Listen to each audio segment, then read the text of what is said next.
Ladies and gentlemen, we are here to talk about the Atlanta Falcons, who lose. Wait, I'm gonna be very brief before he even get into it. This team don't give a fuck about me.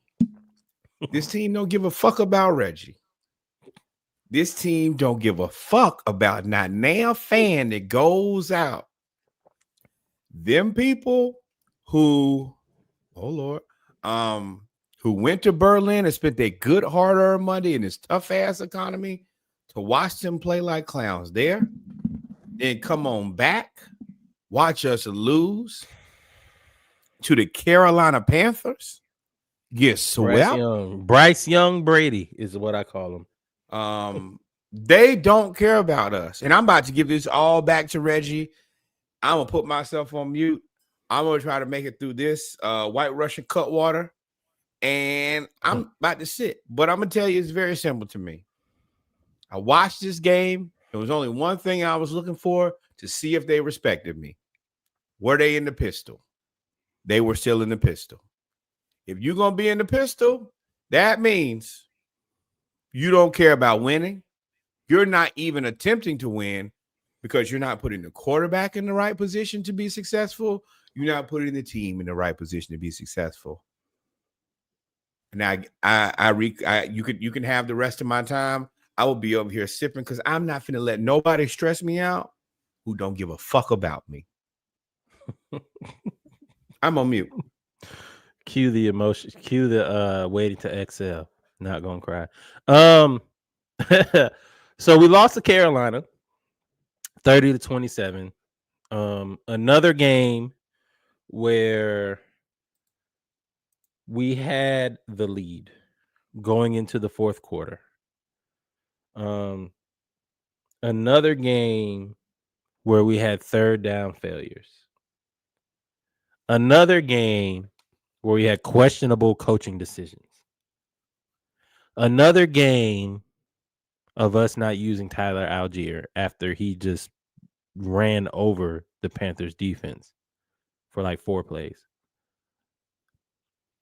There's so much to talk about this game, yet so little to talk about and care about. So we'll just hit the highlights. Bijan Robinson had another. Oh, go ahead. Are you good? Bijan Robinson had another amazing touchdown where he literally carried a man on his back and then scored. Drake London started off hot, ends up getting hurt. Already missing Mike Hughes, missing Divine Diablo, missing a couple defensive linemen. What frustrates me about the Falcons is the coaching decisions. Zach Robinson refuses to go do anything else other than the pistol, which scares me. And this is where I'm gonna bring this to you. And I have other. We can, I'll lead it. That's fine. But I want to bring you in here because I want to ask you. I like perspective. Is there a reason that they're not putting Michael Penix up under center? Backstory: he got hurt. We'll talk about the injury. Kirk Cousins comes in. The first play, Kirk Cousins is under center. Is there a reason that they're not putting Michael Penix under center?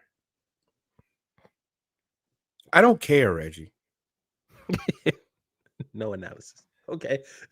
No. And I mean it that way. Everybody who has a microphone and any sort of camera has said the same thing.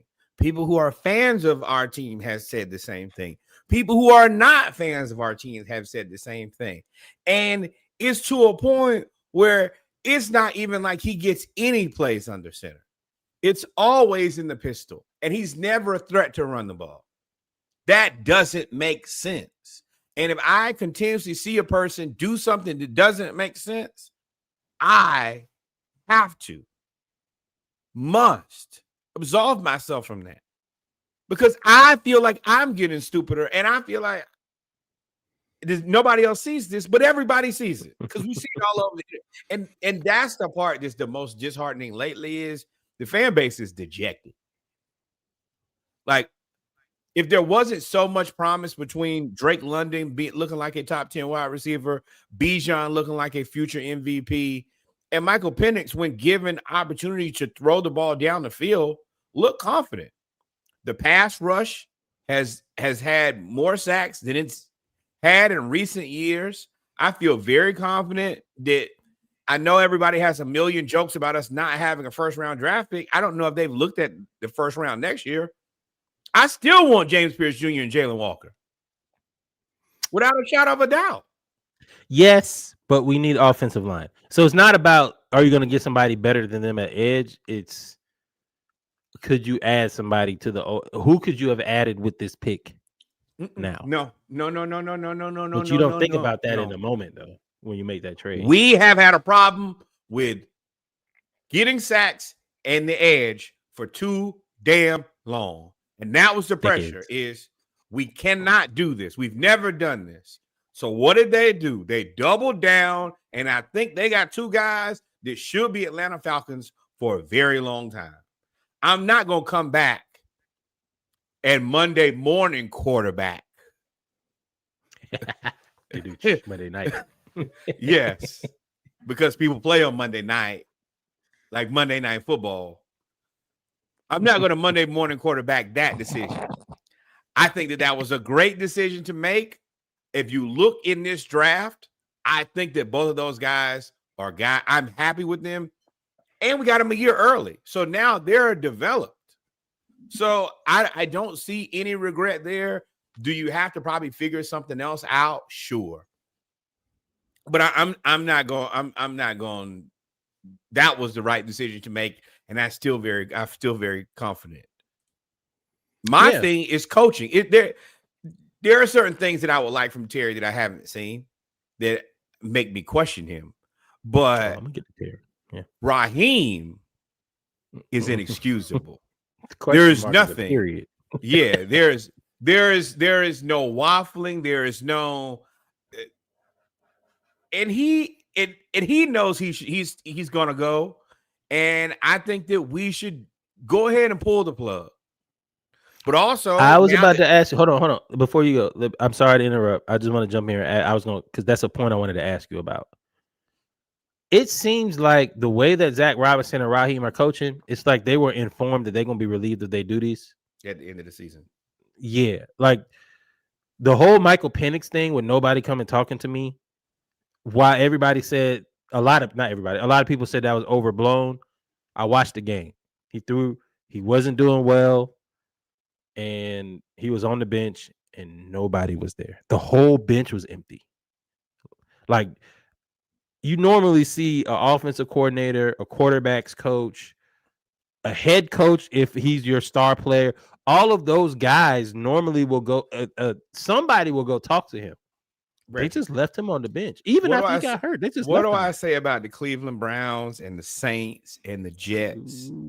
Don't expect people who don't historically make good decisions or do the right thing to suddenly do the right thing.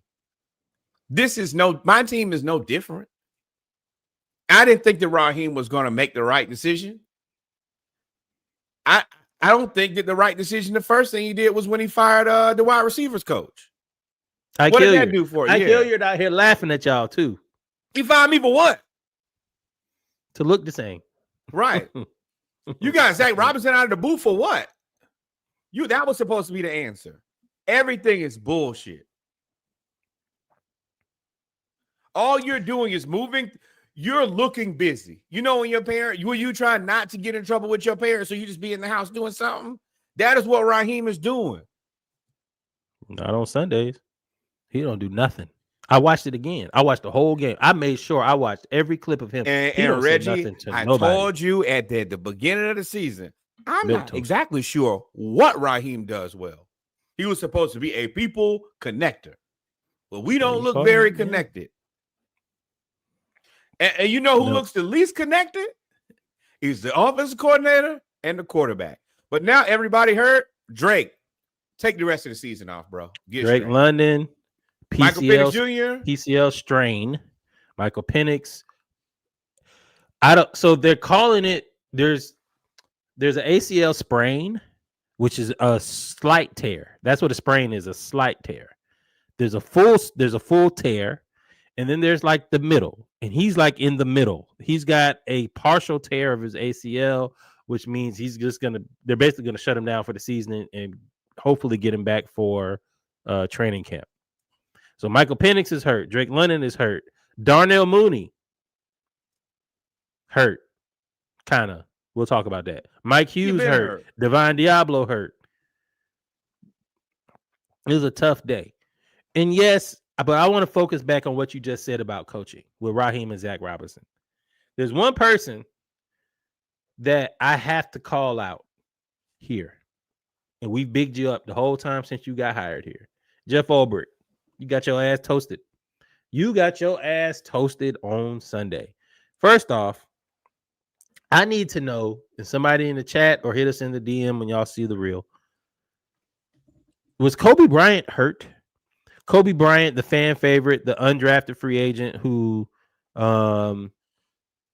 everybody wants to see play, got in the game, made 2 really good plays, and then didn't get in the game anymore. And they put Natron Brooks back in there. And Natron Brooks, for all of the love story that he has of, undrafted free agent and all of that other stuff, making it to the team, this was his worst game by far. They threw him in. He's a 5th string cornerback. They put him at number 2 because everybody else is hurt. And you left him in at kick returner. He got burnt for a touchdown by Xavier Legette, who has done absolutely nothing. I think he had a whole healthy scratch or like a Tony Snell game. And then the next play, he fumbles the kickoff. And that essentially kept Carolina in the game because the offense was actually playing pretty well. I don't know, and this is why I said Jeff Ulbrich. I don't know why you left Natron Brooks in the game. Y'all coach, this whole coaching staff coaches like it's a Disney movie. Like, if I just believe in you, remember the I know. Yeah, I just know that y'all gonna come through if I believe in you, Zach Robinson. You've been running the pistol, and we've been ass. We've been the worst team on 3rd down the whole year. But I know if I just say I believe in you, it's gonna work. Natron Brooks, who just gave up 2 touchdowns and fumbled and got destroyed. Hey, today just wasn't your day. I'm not saying you don't belong in the league. I'm happy you made it, good brother. But today, you deserve to sit on the pine. Pause if necessary. Pause if necessary. But it's the bench. So at that point, I don't understand what y'all are doing against San Francisco. You play JD Bertrand 100%. Reggie? I'm getting all of this off my chest. I don't understand what y'all are doing. And at that point, when you can't explain to me and you giving me cliche answers, this is Dan Quinn all over again. We was 1-0 every week, losing. We ended up 1-0 ourselves to 7-9. Like, at that point, it's just time to go. It's time to go. The plug, as you said, needs to be pulled. The Band-Aid needs to be ripped. Jeff Ulbrich, and I'm going to challenge y'all. This is going to be a real too. I want y'all to go look at Jeff Ulbrich's wiki page and tell me how many times he's been interim coach, because as good as a defensive coordinator as he is, everywhere he goes, he turns out being an interim coach because the head coach get fired. He did it in Atlanta when Dan Quinn got fired. He did it in New York when Robert Saleh got fired. If Raheem gets fired with Zach Robinson, he's probably going to be interim coach again. Well, this is the thing. Let's just look at those real quick. Dan Quinn. Surprise, surprise. Your ass gonna be a coordinator soon, brother. Right back. Your ass. They gonna find your ass. We told you, Washington. We told you. Jets, terrible organization. Robert Saleh was never the problem. Hey, man. Never. Yeah, that was. There's some files that the owner's in too. Ain't that something? Release them files. Cankles. I love that lady who calls him Cankles McTaco tits. That makes me so happy. One of the most offensive things that you could say to a person, other than calling him a big bag bulldozer. That is one of my new ones. And then and then you're back here in this situation. But I mean, I think that you should probably apply to better companies, is what I would tell you to do, Jeff Ulbrich. Because as long as you're going to stick around the Falcons and the Jets, you're right. It's always going to be some people getting fired over there. Let me tell you one thing over the last 20 job years security that is consistent. People get fired. at them two organizations. Yeah, that's what they're going to do. That's what they specialize in doing, firing people who deserve to be fired because we hired the wrong people. But for some reason, Bryce Young, the tackling, Natron Brooks' tackling was bad. His covering was bad. His returning was bad. Nobody was. Caden Ellis. When he spun around in a circle. Yo, you ever seen somebody get put in the full Nelson by life? Now, luckily, Bryce still got sacked, but I mean, had the potential to be awful. I'm not talking about that one. I'm talking about the one where the touchdown to Ted McMillan. Yes. Yeah. Now that's Ulbrich though. That's your fault, Ulbrich. Why would you have no coverage in Cade Ellis on Ted McMillan? Let me tell you, it was a blender. He put that motherfucker deep in that blender. Coach. Now that is just poor coaching. Now, Caden, I didn't know your athleticism was quite that bad. Straight line speed. I'm talking about, boy, where is he at? And I'm going to tell you, before he threw the ball, Ted knew he beat you. I knew he beat you. You knew he beat you. We and all the commentator. Knew. The commentator said touchdown. I said, the ball ain't even thrown yet. Don't worry about it. Okay, they know it. And I understand that wasn't right. It wasn't right. That's defensive coordinator, but also, damn, son, fight back. Nah, if I'm Divine Diablo, you got to ask for a raise because it's obvious that there's only two coverage linebackers on here, and one of them is a safety. And so, yeah, you gotta like Caden it's not allowed to be. And he's Clint Capella, bro. Keep him near the line. Don't you get him out anywhere else. Because if you ask him to do anything else, he is not capable. And if you don't know that at this point, that's a you problem. Because he's shown you, I can be very good at this thing that you asked me to do. I cannot be very good at anything else. And I'm okay with that. You just that's on you, coach. Yeah. Yeah. You're right. So I mean, we lost to Carolina. Am I surprised? No. It went to overtime. Am I surprised? No. Bryce Young, 400 and whatever yards passing and 2 touchdowns. Am I on a hurt ankle?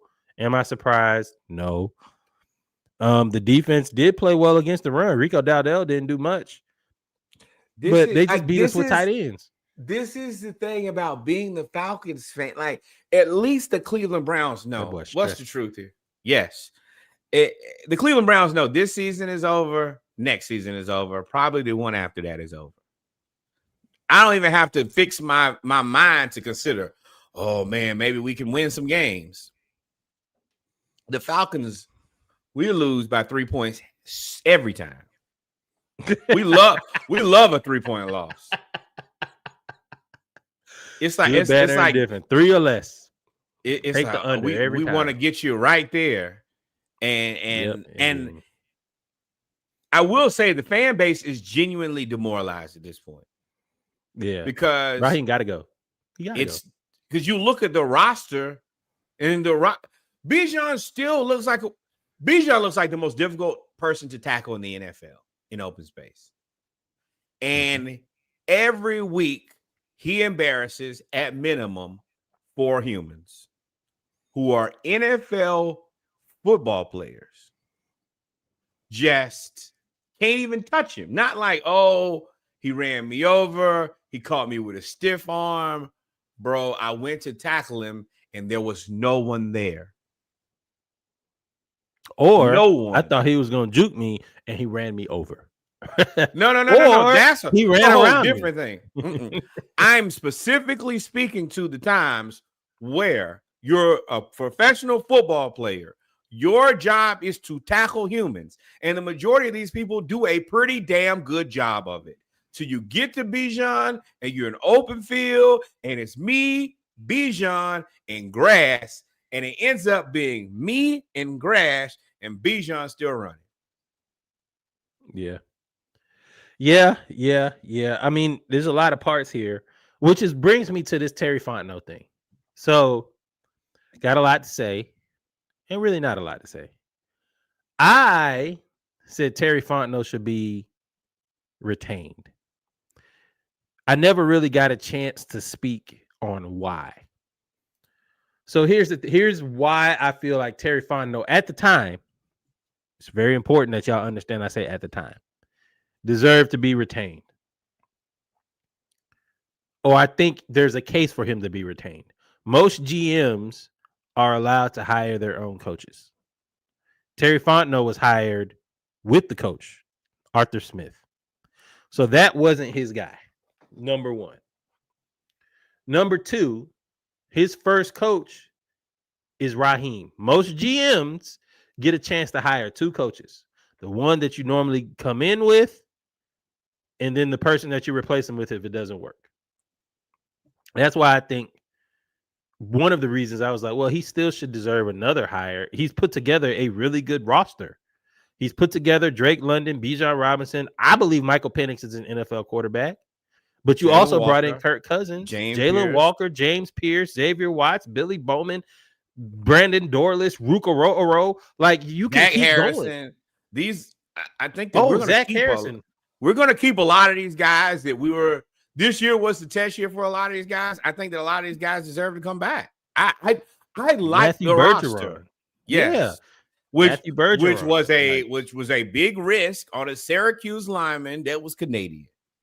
So I feel I got you. I feel that because of the roster makeup and the fact that he wasn't allowed to pick his own coach, I think he deserved another chance. I also understood why he did the move that he did, right? I understand signing Kirk Cousins because when you have the mindset, I will never go back to Marcus Mariota and Desmond Ridder again. No. Remember, that was a precedent set from the captain himself. Arthur Blank said, we ain't doing no more bad quarterback bullshit.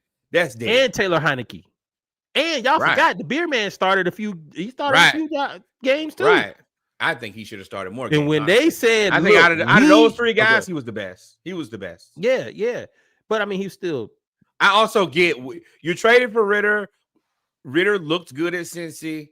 Roll the dice. I mean, yeah, he looked. You drafted Ridder, but look at that draft. The number one quarterback in that draft was Kenny Pickett. Sometimes, and that's another thing you got to take into consideration. Sometimes drafts suck. And you just got out from under the Matt Ryan, Julio Jones money. So you had money. Arthur Blank told y'all to go sign a quarterback. We not doing this trash ass shit again. So you say Kirk Cousins is the best quarterback on the market. We have a history of offering the most we thought would be the most money. Remember, we did the shit to Deshaun Watson too. It's just Cleveland came in with $50 million more. Thank you, by the way. Hey, so, let me tell y'all, as bad as we struggling, we don't have Freaky D. Ooh, at home. He would have been at home too. So, like at that point, he right from Flowery Branch right there. So at that point, I understand why you're like, I got to get Kirk Cousins. And then Kirk Cousins is coming off an Achilles. Kirk Cousins is coming off an Achilles, and he's the best quarterback available that's willing to come to Atlanta. And you're like, okay, Michael Penix is there. I don't see anybody in the next draft, and I don't see anybody in the next draft that we're going to have a possibility to get. So you get Michael Penix. I get it. The Jalen Carter, Bijan Robinson draft pick, cool. I think both of them have worked out. In hindsight, I would have been good just the way I am. We could have gone Jalen. We could have gone Bijan. Both of those, the pick before where I really wanted Kyle Hamilton and we went Drake London. I can't be mad at that pick. Drake London's a top 10 wide receiver, I think, healthy, and with the quarterback not in the pistol. The only thing that I will say where I can give some pushback is, especially Darnell Mooney with the broken collarbone to start the season. Oh, I was gonna get there. I was saying the reason we should keep him. Oh, okay. So we should keep him because he makes pretty good draft picks. And then the free agency, he brought in Jesse Bates. He brought in Caden Ellis. He brought in Divine Diablo. And he's willing to do whatever it takes. Brought in, as much as I talk trash about Mike Hughes at the first, Mike Hughes, hey, brother, we miss you, bro. We just seen Natron Brooks give up 7 million yards. D. Alford, you resigned D. Alford. I get it. We understand why I you made the move you made. I appreciate him going out and I mean, like it or dislike it, doing it illegally. That guy says it's a guy I gotta have. I'm gonna get him before he even hit the market. And he did it twice. It is. Hey, if you ain't cheating, you ain't trying. Hey, shout out to the Patriots. So I mean, he did that. So I get it. I understand the movement. Quick scope, baby. Get down later. I understand them. And then you brought in Darnell Mooney, who was viewed until this year was viewed as a discount. Like you kind of got him for a decent amount. You tried. Now there are. Been trying. Okay. You've been trying. You've been trying. There have been misses. That first draft was bad. That Kyle Pitts. I like Kyle Pitts, but he hasn't turned out. That's not his draft, though. It's not his draft. Yeah, it is. Think. The 2021 draft. That's his first. Kyle Pitts was his first pick. And I mean, that draft was bad. That draft we got like Grant at safety. Like I think Kyle Pitts might be the only one on the team. Right now, that part, but Kyle Pitts is a mixed bag to me. But I'm also a believer that I think that Kyle Pitts not. Yeah, if Kyle Pitts played to the level that we really expected him to, then we break the bank here. We don't have enough money for everything to go around now. And if we let him go, I'm still not mad because he don't fucking block. Let's be real. He also seems like he if you don't, he's like a center. He's like a center, an old school center. If you don't, no. If you don't get him involved early, he's no good for the rest of the game. If you get him 2 catches in the first quarter, he gonna have 7 for 75, 8 for. But if you don't get him any catches, he doesn't have the mental resiliency to be able to come out there and say, okay, I'm gonna make a play in the third quarter. That is the one thing that I don't like about him that I do like about everybody else. Bijan gonna find a way. Even Algier, he stays locked in. Drake always trying to physically manhandle somebody. Given like that's the part that frustrates me the most. Is it's supposed to be the other way around. You're supposed to have the mean, nasty tight end and the wide receiver that doesn't want to be physical. It's the exact opposite. Kyle Pitts, soft as Charmin. Drake London wants to hurt a human every time he can put hands on you. And I told you I'm gonna do it too. and we'll do his damnedest. And that's effort. And that's the reason I love Drake so much is he's big, but he ain't the biggest, just strongest in the world. But he likes and he's an intense football player. He's like Mike. He's mean and nasty. Yeah, he's mean and nasty, like what we were looking for. Now, for Terry, there is the other side of this, and this is shout out. First of all, shout out to all our followers, all of the folks that tune into the Splashcast. I appreciate y'all. I have no problem when I make a statement. If y'all come in and say, "Hey, actually," and fact check it, I got no problem digressing and saying, "You know what, you're right," or actually, this is what I meant. I appreciate the facts. Or I appreciate you bringing in the stats to support it, but that still supports my argument. But I'll have the conversation with you. And I was fully ready to defend Terry Fontenot. But then, bruh, they bring in the trade line, deadline, inactivity. And why that is a big thing for me is because y'all knew that Darnell Mooney broke his collarbone. Y'all knew that Darnell Mooney broke his collarbone on the first day of summer camp. Y'all knew that he did that. And y'all lied and said that it was just a shoulder. It's just a shoulder. Y'all lied all the way into the season. It's just a shoulder. It's just a shoulder. Cool. I'm okay with y'all not giving updates to the team because you want to keep an advantage and all of that. What I'm not cool with is you know that Darnell Mooney has a broken collarbone.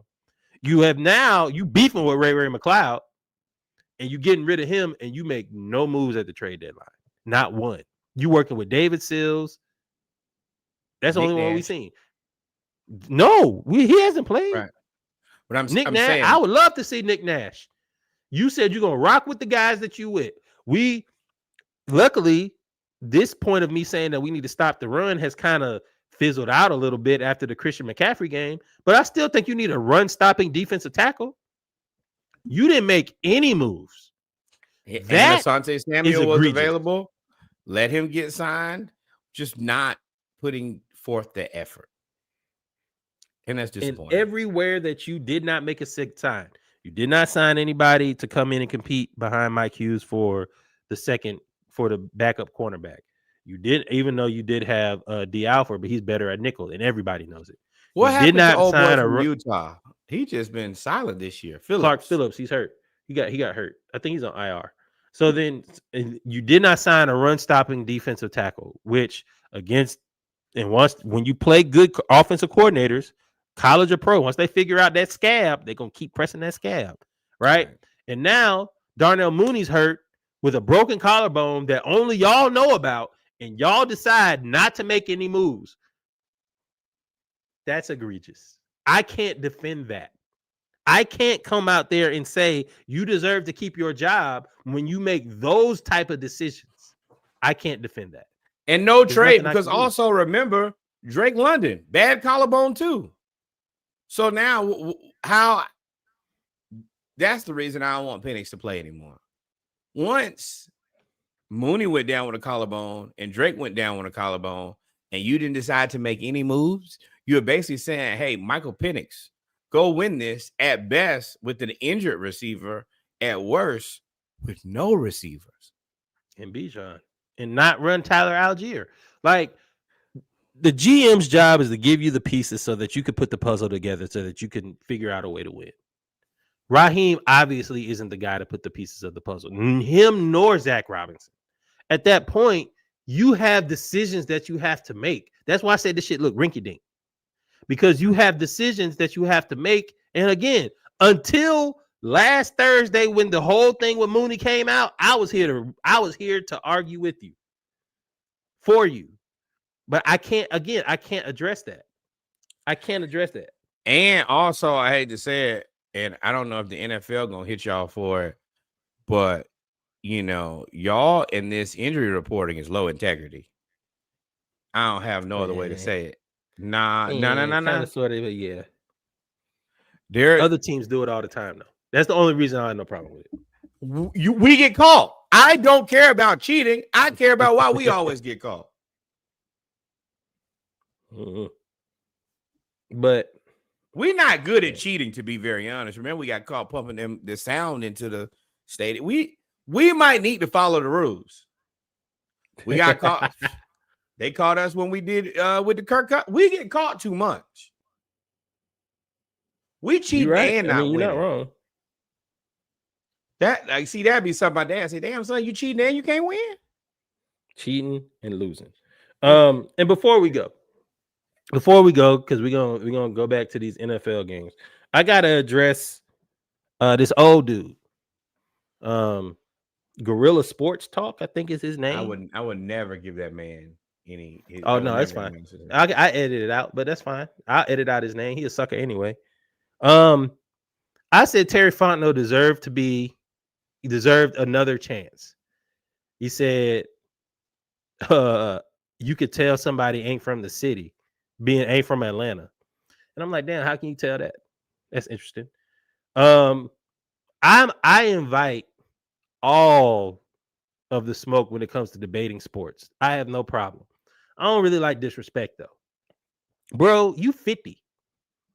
You 50 acting like you still at the lunch table talking about, oh, he sounds studious. See, it's only stupid people that always try to make intelligence seem like it's a bad thing. Yes, I enunciate my words. Yes, I do all of those things, bro. And yes, I'm from Atlanta. But you ain't got to be no sucker. If you wanted to just come and debate sports, you could debate sports. And then you didn't even put a name on it. You didn't even at me. Bro, the reason I'm talking about it and I named your name is because I'm going to at you. If you want to come talk sports with me all day, that's fine with me. But bro, don't get on your lunch break in your vest talking about, oh my God, he's studious. You could tell he ain't from Atlanta, ain't played football, bro. You don't know nothing about me, dog. Just because you goddamn sound stupid don't mean that you down. You just sound stupid. So at the end of the day, if you want to come talk sports with me and be respectful, we could talk sports and be respectful all day. Otherwise, you can stay the hell in your car. And I'm going to leave it right there because I'm going to say a whole lot of stuff that'll probably get us canceled. Well, I'm not from the city. I'm from a whole different city. Still my team. And I know a whole lot about football. And I know this ain't how it's supposed to look. And I know that what you said was not only not very articulate, there was not data or strategy behind it, but it was just dumb. And I don't have anything to talk to you about. I think you're a clown. And I try to do my best to spend as little time talking to clowns as possible, unless I'm at the circus, I'm at the fair, or I'm at a kid's birthday party. But not on my lunch break in the car. And take that fucking vest off, you clown. But yeah, dog. Yeah, but yeah, don't. You know what I mean? You don't know me from nobody. You don't know who I know. I don't know who you know. You don't know me, bro. Just because you sound stupid don't mean you from the city. So make sure when you see this reel. I got right on there. Because I ain't gonna be I don't have the patience or the time, honestly, to be able to go through setting up a whole lot of comments back and forth. No, I'm not about to type paragraph, bro. Listen, you want to talk sports? Come talk sports to me. You want to talk disrespect? Hey, it is what it is. No, you want to talk disrespect? I'm here. It is what it is. You know what I mean? Very disrespectful. But bro, you can stay right on in your little car on your little lunch break, and I sound studious as you said. Brother said, when last time somebody called you studious as an insult? See, bro, we gotta do better, black people. I appreciate the compliment. Do you think I want to sound like I didn't study? Hey man, you just might not be my demographic, my guy. You just might not be my demographic. Sometimes you gotta listen. You gotta listen to what people tell you. Oh, he sounds studious. You mean I sound like I'm informed? Well, yeah, I would, because I have self-respect and I enjoy being an intelligent human being. But if that's not, live in your ignorance. Celebrate your ignorance. That's fine. I have no problem with stupid people. Yeah, go ahead. Be a clown. Boy, call me a fraud. Don't know me, bro. I'm from Augusta. Either way, I'm from